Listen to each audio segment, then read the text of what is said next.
Hey guys, it's Brianna here with Little Bay. And we are on air. Hi guys, my name is Brianna and today I'm here with my boyfriend, Joey. and we're going to be comparing our Midnight's rankings. So let's get right into the video. So for those of you who don't know, I am a huge fan of Taylor Swift and I have been obsessed with the new album, and I have already shared my ranking of the album with you guys. But I have been rubbing off on my boyfriend and he's listened to the album many times with me now too. So I thought it would be fun to compare how we rank them. Yeah. So let's just get started. I'm going to put it on the screen as we talk about it, but if you see me looking down, we're looking at it too. So here's our rankings. So the colors literally don't mean anything. We just picked random colors so it'd be easy to see where we put different songs in comparison, but no meaning behind the colors themselves. We want to start with just talking about the first song, why we picked that for our favorite. Yep. So I picked Lavender Haze. Oh, and I picked Vigilantes. Why'd you pick it? Draw the cat, ass sharp enough to kill the man. It's main character villain energy, and I like it, and I'm here for it, and it's a good old song. Any opinions on the song other than it's just a good old song? Nah, that's real good. I want to see it in a movie. I want to see it done well in a movie, but I want to see it in a movie. It is a really good song. It's my number 2 song on my list, so. It's a really good song. I really like it. It's a vibe, but for me, Lavender Haze was a good song and a vibe and had more meaning to me, like personally. So that's why I put Lavender Haze above it. And also just the energy of like Lavender Haze being the first song on the album and stuff. I just think it's like perfect. So I'm obsessed. Yeah. So I talked about my number 2. Your number 2 is Karma. I do really love Karma, but it's a little bit further down on my list. It's my number 6. Yeah. Why is Karma your number 2? Karma's again a vibe. Karma's a relaxing thought. Me and Karma vibe like that. So good. Karma is my boyfriend. Yeah. Oops. That's yeah. It's just a vibe. I feel like you'll see, but the top 3 songs have, I feel like, I don't know if you guys are familiar with it, but AMVs, they have good AMV potential. What is that? It's like an anime music video, like someone picks a character they really like and like puts a song with it with like some of their good old clips or like screenshots of their face and like they zoom in. Like a good one would be that people use the "You're so precious when you smile," and it was like that, but that's basic concept, and they take the screenshots of the character doing like cute little faces and zoom in and put hearts around them, stuff like that. Oh, and you think your first 3 songs are like good for that? Yeah, they have potential where it's like, I could still make the whole place shimmer, and it's like the girl and you do your favorite waifu or whatever, or your favorite normal, real human, and you love them, or vigilante, and it's like them walking down the stairs and it's scary. Like, there's a lot there. And then just for women. And that also means that I gave away my number 3, which is Bejeweled, and that is still make the whole place shimmer. When I walk in the room, I can still make the whole place shimmer. We stayed up until midnight and watched the show on the TV to see their music video right at the same time when they got released, and how she was talking about it in Europe, and that was cool. When Taylor Swift was on the Tonight Show with Jimmy Fallon, that's what he's talking about. Yeah, the Europe show was a different thing, I guess. That's the Graham Norton show. That's when I was playing in the car.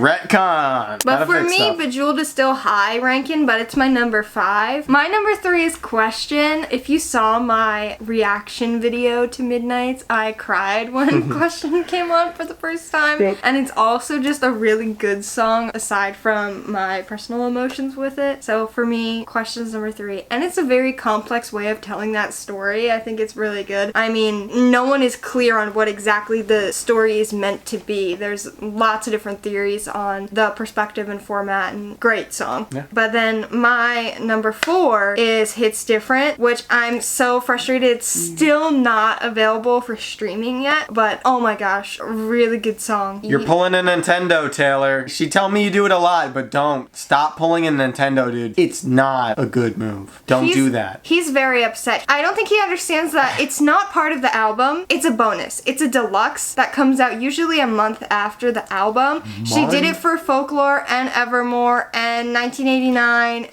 So if it hadn't gotten leaked, cool idea. But it's cool not concept, a leak. cool tracks. It's not a leak. It's available on the Target exclusive CD. Yeah, bad move. If you're gonna sell a product that can be easily burned, or like if it was only available in one certain way, like on a record or something, maybe. But CDs easily burned, it's uploaded everywhere. Like it's like Nintendo. You give the cartridge to one person, they're able to download it, leak it, send it back to you. It's over. I've seen it way too many times to be like, yeah, she's too big. This shouldn't be happening. Shouldn't have gotten leaked. I don't think she cares. No, she probably doesn't. Because it being on the CD is getting her more money, and then like it will be available for streaming anyways, and she still broke all the records without having that song on streaming, so she's not worried about getting the streams for that song and stuff. I think it's a good business move. I think it makes her more money, but that's where we have different opinions. Don't torrent Taylor Swift stuff, please? Question mark. But that's my number 4. Your number 4 is Anti-Hero. Sexy Baby. Is that why you like that song? It's one reason why I like that song. I like the song. There's some good lyrics. I'll do 2 at once. I'll hit my 4 and 5. It's Anti-Hero and You're on Your Own Kid. I think both of them just have good lyrics and like tells a good story. Both of them were more like, especially You're on Your Own Kid, that one was more emotional. I could see where she was writing that from, and although I'm sure a lot of people online have very different stories or whatever, I could see a lot of different ways I could go, and again, it has a lot of like potential for story-driven music. It's good. I'm allowed to expose you for that one? That I was almost crying, yeah. Yeah, for him. That was the only his one tearjerker on the album, yeah. And originally, that one had been higher on the list, but I reshuffled it. Yeah, we redid his list. What was this, the 3rd time we redid it before this video? Yeah, I'm a 5E guy. I went to Rolling Loud. I'm not exactly... This isn't my wheelhouse, so I had to hear it a few times, especially... You'll see in the later songs. That got shuffled so much. Yeah, you had some songs pretty low that shot up pretty high. Yeah. For me, I kind of waited until I felt like I had a good idea before I made my rankings. There are a few songs that, depending on my mood, I might rank them higher or lower, but I feel like overall my list is pretty cohesive of what I think of the songs, but I don't know. Things could always change. But anyway, since you talked about your number 5, my number 5 is Bejeweled, so a little bit lower than yours, but still pretty high. I love that song. I did a cover of that song if you guys want to go check it out. Yeah. Alright, so next for you finally have Lavender Haze and I have Karma. Yeah, oh yeah? Yeah. What do you think of Lavender Haze? Any thoughts, comments? It's pretty good. Lavender. I think it's good. I think a lot of people are trying to jump some lines with that, but that's comment section's nonsense. Song on its own, good old. For me, I old. really like Karma, but some of these other songs had more to them than them just being fun bop songs. And don't get me wrong, I love the fun bop songs, but it's just not going to be my top ranking just because I love it dancing and singing to it, you know. Still a really good song. So that's where it's crazy because that's where we differ. This song, I understand that in the lore, it must have relevancy. Yes. But in the context of the song, I feel like the bop songs for me just had more for me. Like, my affinity was closer to those songs than Lavender Haze had almost anything. So but I thought Lavender Haze is a bop song too. It is, and that's the only reason why it's this high. Talking, go viral. I just need this love spiral. Yeah. Get it off your chest. Get it off my desk.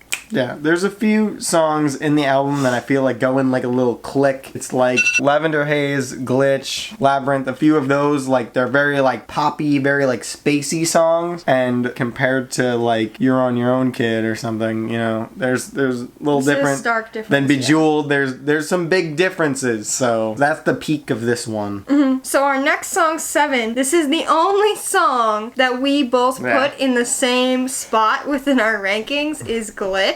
I really love this song, but not every song could be first, so it has to go somewhere. What do you think of the song? It's good. It's got good potential to like speak to and resonate with a lot of listeners, and it's just generally an enjoyable song to listen to. It's very nice. It's a bop too. I think it's fun. It can be interpreted many different ways, and it's like you said, it can resonate with a lot of different people. I think it's really good. Okay, so I put Paris next, which you originally had Glitch and then Paris, so that's interesting. I did. We would have had the same almost thing. there, but then So I bumped close. up Hits Different. I listened to it a few more times. I'd only listened to it like twice. So Hits Different, yeah, that one's good. I really love Hits Different, that's why it's much higher on my list. But Paris, I think is so good, and then Paris is your number 9, so Yeah. Yep. I think it's a really fun song. One thing that's irking me though is people keep thinking that it has to be about someone she went to Paris with, and I think they're not understanding the song. She says it's like they were in Paris because of the view. The other person was so, like, beautiful, Like attractive. we were in Paris. Like we were. Mm-hmm. I got it. But some people didn't get that, and that's been irking me, so I just want to throw that out there. Guys, they're not actually in Paris. And those of you who are familiar with the album will realize that there's a very stark musical taste difference in my rankings. Because you're going to notice, especially with the next one, that's half the album. It's about half. That's half of the actual album, ignoring the bonus track. So you pretty much know what's coming, and you can grab a bunch of my music taste from that, which is interesting. Yeah, I would like to know, for me personally, I like every song all the way down to the bottom. It's just songs have to go in a certain order, but I would say about like 3/4 of the song are like top tier for me, and then the rest are like a little bit more mid tier for me in comparison to all of Taylor's music, if that makes sense. This album for me didn't have any like low tier music, but even low tier Taylor Swift music I still love. So this is just a really good album. Yeah, I'm closer to a diamond. We got the keys at the top, we got some at the bottom, we have like the little median groups, and we have a fat chunk in the middle that we're about to get to, where honestly a lot of them have moved around, gone up and down. Who knows, maybe I'll come back to this and eventually be like, updated thing, and it'll just randomly and be at the end of a video, and I'll sneak it in while Brianna's sleeping. You'll sneak it in a video that I have to edit. No, I'll have it edited. I'll just like put a USB drive in and just port it at the end of a video, and you'll be like, why is it taking so long to upload? And then it'll be like, Joey's Taylor Swift review part 3. And it'll be like, where was part 2?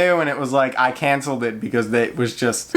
It didn't make sense for me to upload a second part, but a third part makes sense. Okay. Gotta come back to it. We talked about your number 9 being Paris. My number 9 was Maroon. Another really good song. I actually really struggled whether to put Paris or Maroon over each other. I love Maroon, but I think the first time I listened to Maroon, I didn't love it as much as I do now. It's one of the songs that grew on me more and more. But next, I put Anti-Hero and you put Question. So crazy having one in my top 5 be at 10 for her. But yep, and vice versa. yeah, makes sense. I really like Anti-Hero, but I enjoyed and connected with other songs way more, and I do enjoy and connect with Anti-Hero, but just it doesn't have that edge for me. Yeah. Those of you that paid attention, obviously you guys can see the rankings. You probably already looked through and saw all my stuff, and good for you. But next up for me is Question. A lot of you guys are probably like, whew, alright. At least they're not too different. At least the Question isn't like 20. That would be crazy. Yeah, Question's a good song. That's a lot there. Just... I'm a little disappointed that you ranked Question so low, but it's not even low. It's mid-tier for you, but... just not my jam. Not my style. It's a good song. It's just not gonna be something I'm gonna be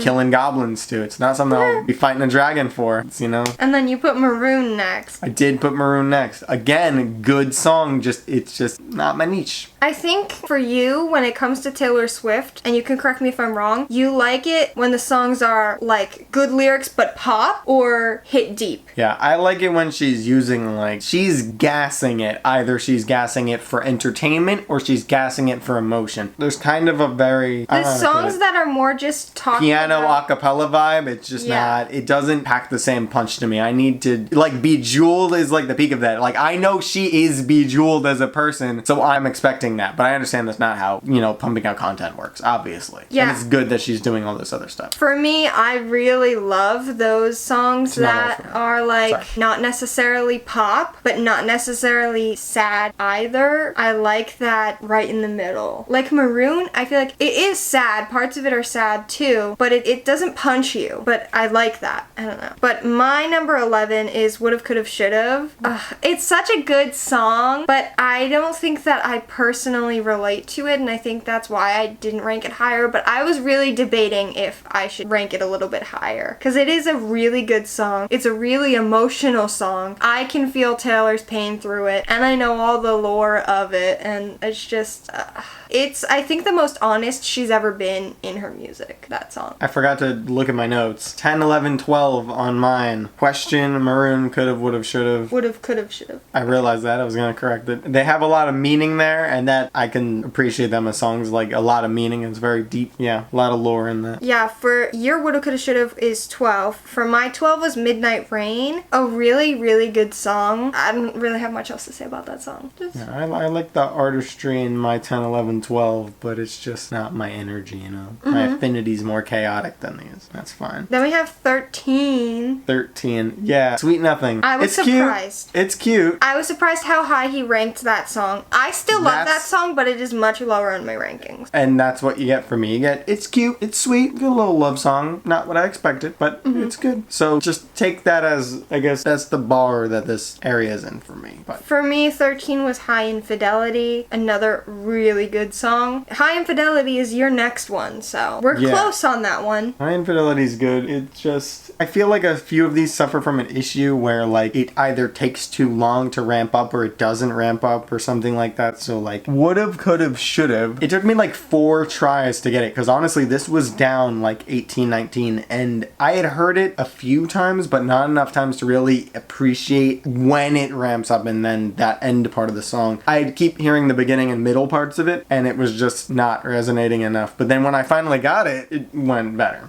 But alrighty, so after High Infidelity, my next song is Mastermind, and it's your next song after High Infidelity too, except mine is 14, yours is 15. Yeah, interesting. Mastermind, for me, okay, there are some songs that are lower on this that if I cropped just sections of songs and ranked sections of songs, they would be much higher. But as a whole, there are whole songs I like better, if that makes sense. And for me, the part in Mastermind when she says no one wanted to play with me as a little kid, so I've been scheming like a criminal ever since to make them love me and make it seem effortless, that would be so much higher. But that's not how ranking songs work. I need to take the whole song into consideration. The whole song is still great, just this is where it ranks. I don't know if you have anything to say about that song. I don't know how I would do a song of Mastermind, the title Mastermind, but I don't know, just wasn't exactly what I was expecting. Not what I was expecting either, but I still love it. So that's it. I don't really got much to say about that. This is the section in my notes that is referenced as good, but ... My number 15 was The Great War, and for me, The Great War has so much to it that I don't think I even having listened to the album more times than I can count now, I don't think I've fully absorbed that song. So I think that's why it's a little bit lower on my rankings, but it is a really good song, but I think it's a lot to absorb when it's not such a pop, if that makes sense. But I still love it. I'll touch upon this later, but the 14 to 18 section, a lot of them you'll see get really ranked high on hers. A lot of the good but section get ranked really well on hers, or at least higher up than mine. And I'll touch back on it later, but I feel like a lot of that is, I don't want to say less of a general music standpoint, but more for specifically her fans and telling a narrative at certain I just times. want to pause you right there because what you said is pretty interesting. I actually didn't rank them that much higher. You said 14 to 18. Well, 14 is my 13. Your 15 is my 14. Your 17 is my 15. Your 16 is the biggest gap, I think, to 12. I guess, yeah. I don't think we're that different in that range. Okay. Yeah, we're not that different, but again, we're going with that she said that there were no songs she didn't like on the album, and we're hitting the point of where I said good but.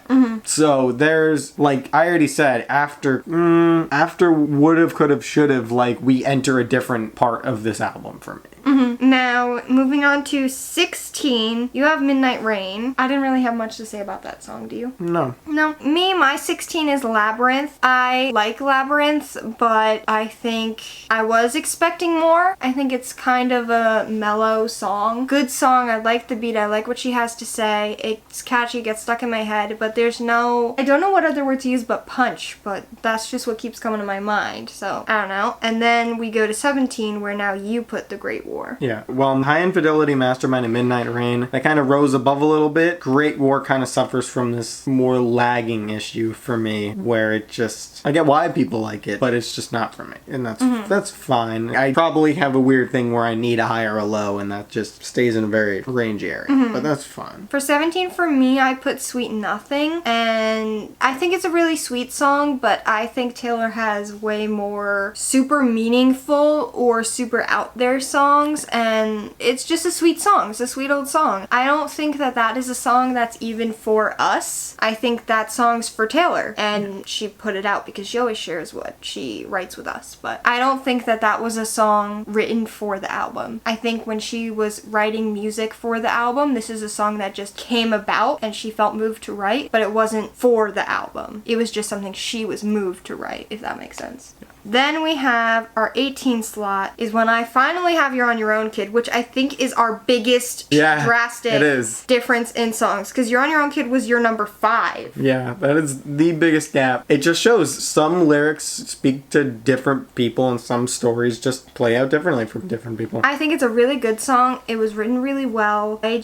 For me, the narrative of it and like who she's talking about, what she's talking about changes so much throughout the song that for me, it's again one of those songs where it's a little much to absorb because she's talking about a partner, then she's talking about a town, and it's a little... I think when you're trying to get into the nitty-gritty of who Taylor is and you're actually trying to view her as like pinned down Taylor Swift, this is a bad song for that. This is very much an emotional song. So like what I'm saying, certain songs for the fans will really rise above and certain songs for the fans may just fall, but who knows what she's making for what reasons, you know? Like I said, I do think it's a really good song. I just think for me, it wasn't clearly about one thing, and usually that's when I connect and love the songs the most. But I do see where she was going, and I get the story, and I still think it's good. So your number 18 was bigger than the whole sky. Oh, yeah. No, that's the end of my good butt section. It's good, it just didn't hook me. It doesn't have the giant, it doesn't have the sexy baby, it doesn't have the cat eyes, it doesn't have shimmer, it's just... It's a really sad, low song. Yeah, rolls right off me like rain. You're not gonna grab me like that. That's just personal. It's nothing to do with Taylor, really. I'll talk about it a little bit more when we get to it. But then next, and I didn't even realize this until just now, we have a second song where we overlap in where we rank it. Yeah. Dear Reader. I really, really like Dear Reader, and it's growing on me more and more and more each time I listen to it. But for me, it comes across more like poetry. And that's not to say that all lyricism isn't poetry. It is. But it feels like when you go to like see people read poetry live, it doesn't feel like it was written for a song. And it's still really good, but it feels like she just kind of made something to go along with the poem, not wrote a song. And for me, that's why it's kind of ranked a little low. But when I stand alone listen to it, I really do like it, and I think it's really touching, and there's so much going on there, and we learned so much about Taylor from that song. Do you have anything to say about that song? Attentive viewers will notice that my good butt section ends at 18. This is 19, kind of slash at my feet here. Yeah, I passed release night. This is one of the ones I've been commonly skipping for probably pain, but it's just not, yeah, I don't know. I'm sure that I understand why people love it, but it's just not me. And then next you put Labyrinth, which I ranked a little bit higher. Labyrinth suffers from a like, where is there more? Where is this going? Very like, it's the whole synth thing, and you're doing the hyper, like not hyper pop, but doing that kind of like dreamy aspect, and I just was like, I don't know, it does the like flow like water thing where you pour it into something, it's that thing. It's just, yep, it's the it's, yeah.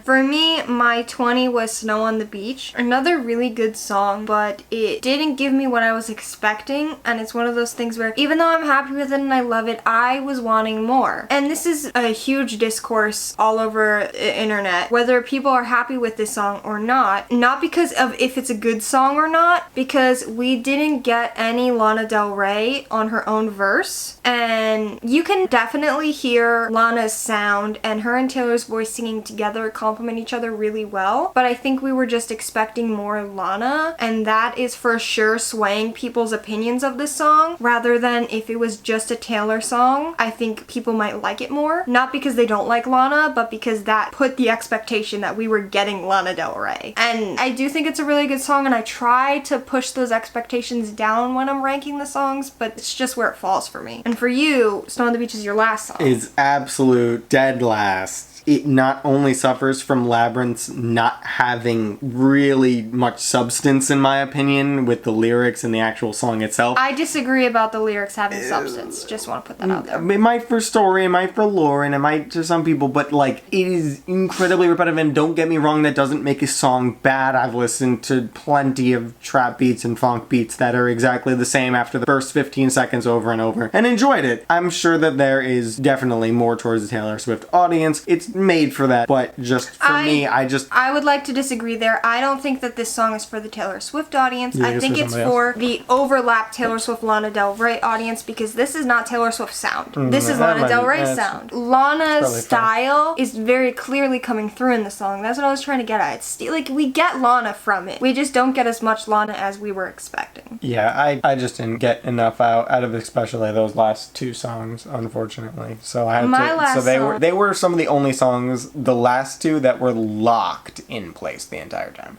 That and Vigilante were probably the only ones that were locked.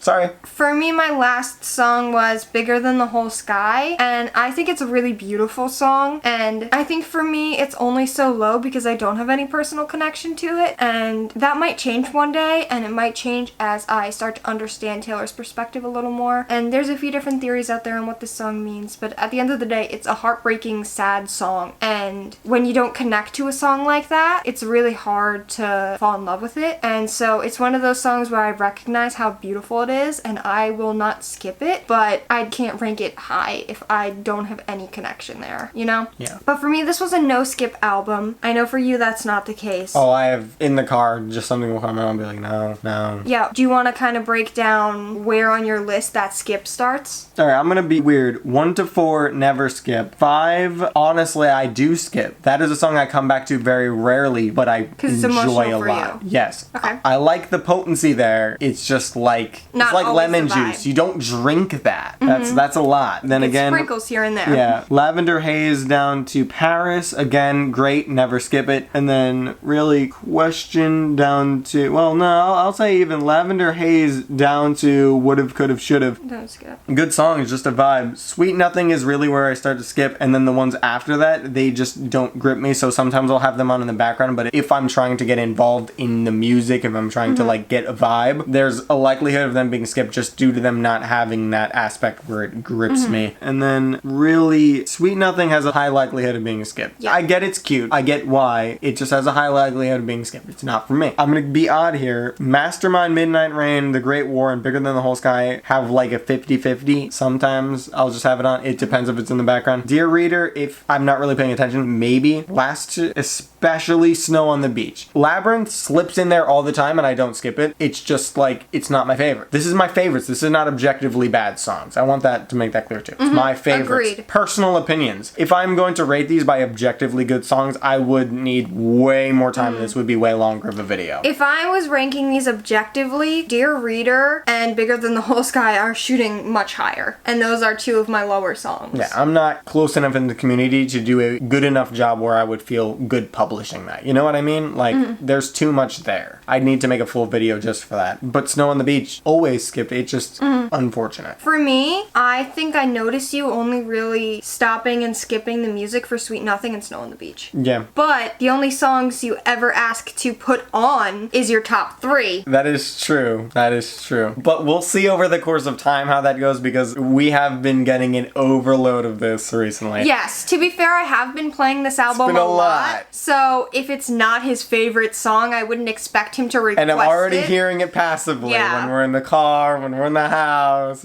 I've streamed this album a lot. Yeah. It was all we listened to for a few days after its release. Like a few full days. Almost still all I listen to. I would say right now we've gotten to 90% of what I listen to. Yeah. I have sprinkled a few other things in there here and there to cleanse my palate, but I keep coming back to it for now. I think the thing I'm breaking it up with the most is the songs that are its counterparts, the other Taylor Swift songs, to kind of hear them together. So like a lot of times I listen to Lavender Haze now, I'll play I Think He Knows right after because Taylor sampled I Think He Knows for Lavender Haze. And so I've been kind of doing that with a few of the songs. to break it up a bit. But also comment down below if you have any opinions about which songs of Taylor's previous work match up best with which other songs, because there are some I feel really confident about that I know that this was her matchup, but there's a few that either there's a bunch of songs that are options or I don't find one that fits perfectly. So let me know what you think, because I want to figure that out before I do my analysis videos, and I want to make sure all the music videos are out before I do my analysis videos. Yeah.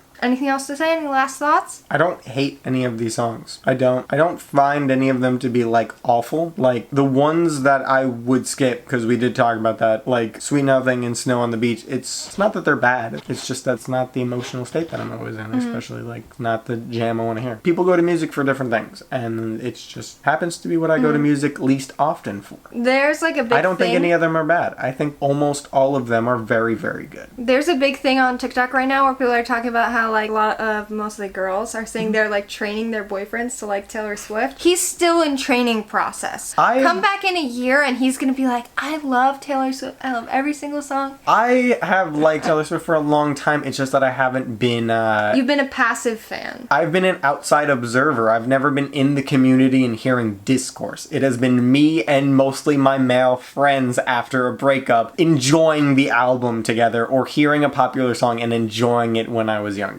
This is the first time I've really been in the community, able to see what's going on, the flow, the ebb, and then release the album and react to things. So again, I'm a 5e D&D guy.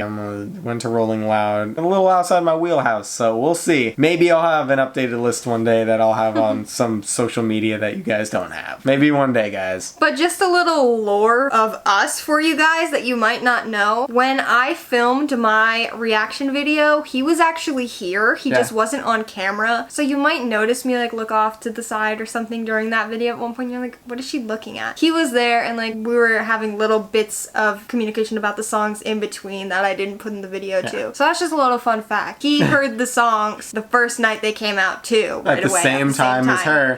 I had the options of go in the other room and kind of just like sit there and like read a book or like do something random, or I was just like, I could just enjoy this and see like how she reacts and how it would be on the video. So I'm sorry if that wasn't as candid as you guys normally expect, but I don't know if you've really done a Taylor Swift live react video. No, I haven't. The last you guys album, wouldn't know. Shouldn't have said anything. The last album that came out was Evermore, and I listened to Evermore the night that it came out, but she announced Evermore the day that it was going to come out that night. We didn't know about it. We weren't prepared for it, and I was in the process of a breakup, or I had just had a breakup, and I was in a really bad place. So I remember listening to that album and just like at midnight, headphones in on my bed, just crying. And that was the perfect album for me at that time. Like, I can't even. And like, if I had done a reaction to that album, it would have changed my listening experience. I took a risk doing this one for a video, and it was the perfect album to do a reaction video. I think if I had done one for Folklore Evermore, it wouldn't have been so good. Maybe I could have done one for Lover, but I wasn't so into doing reaction videos back then. So even though I have loved Taylor Swift since I was a kid. My dad is a huge country loving person, and so I actually first started listening to Taylor Swift because of my dad. And then as I got older and Taylor Swift became pop and she started exploring more genres, I stuck with it, and then like my dad didn't so much. So I've been a Taylor Swift fan like my whole life basically. Which is interesting because that's the exact opposite of me. I'm very far from country music, and the more that she's gotten away from country, the more she's popped up on my radar. And it's crazy that this is the first time that it's been like really in my face since the absolute pop days. I would say that this is the first time I'm actively a part of the online community and discourse about Taylor Swift. I have never really been active in commenting and talking about theories and all of that, but I don't know, it's really fun, and I've always kind of heard things through the grapevine but not interacted, so this is kind of new for me too, even though I've loved her for so long. I mean, when I was younger, and a lot of Taylor Swift fans have this experience as well, especially during like the 1989 era, got a lot of backlash for being a Taylor Swift fan. Like, people were kind of like crapping on her publicly. So that was like, I don't know, like I've been here through all of that. I just was never in the public discourse, I guess. But I did face in my personal life backlash from people being like, why do you like Taylor Swift? Like when we were in school and stuff. So that's like a little annoying, but. That's something I never really like knew about. The only really like knowledge of Taylor Swift's fans or anything, or Taylor Swift in the media other than like her songs was the whole thing with the Grammys. And then, well, Karma is my boyfriend. We saw what happened to that guy. Mentioned repetitive song earlier, or at least songs that repeat. Yuki Hayashi, Overhaul's theme. You want a good one that I do like. Completely different than Taylor Swift. Doubt anybody's gonna look it up. But a few of you guys are gonna be like, damn, this kid likes that. Also, wait, grab the camera for a second. Yeah, I was gonna say. Like to say, Karma is a cat purring in my lap because it loves me. Okay? No, she's leaving me. Stay, How do I pop this off? Stay. She's gone. Little Dust. Little Dust was here with us, and then she dipped out. Karma is a cat purring in my lap because it loves me. She hates it when I hold her. It's because she hates me. No. I don't think she hates me, and especially when I pick her up. I don't think Thought she was about to bite my toe off. She doesn't mind being held if she comes to you, but if you pick her up... I don't know. She generally doesn't like when I pick her up. Just ever. Huh? What do you say? No. You know how many times she's come to us in the bed and you will hold her and she would not run away? If I hold like around her, but if I try and lift her in any capacity, if any of her weight's being lifted off her feet, she's like, nah. I could cradle her like a baby, holding every ounce of her, and she's like, nah, I'm not having it. It's because she doesn't really like to be trapped. Oh no, she jumps out. Like she leaps out. And I'm like, okay, bro, you could have escaped. She feels trapped. I try different things. I don't know. But anyways, you guys can comment down below your opinions on your rankings and stuff and where you agree with us and where you think that our opinion was a hot take. But I probably said a lot of stuff that people are going to yell at me for, but I think we'll be fine. I don't think we said anything too bad. I think our opinions were reasonable. Tastes develop, people grow on both sides, you guys and us. Maybe one day you'll come and agree with us. Maybe one day we'll agree with you. Maybe one day our rankings will be flipped completely. That's never going to happen. Unlikely. Unless I get an alignment change. But anyways, that's it for today's video. Thank you guys for watching. I hope you enjoyed. Happy VEDIN, and I'll see you guys tomorrow. Mwah.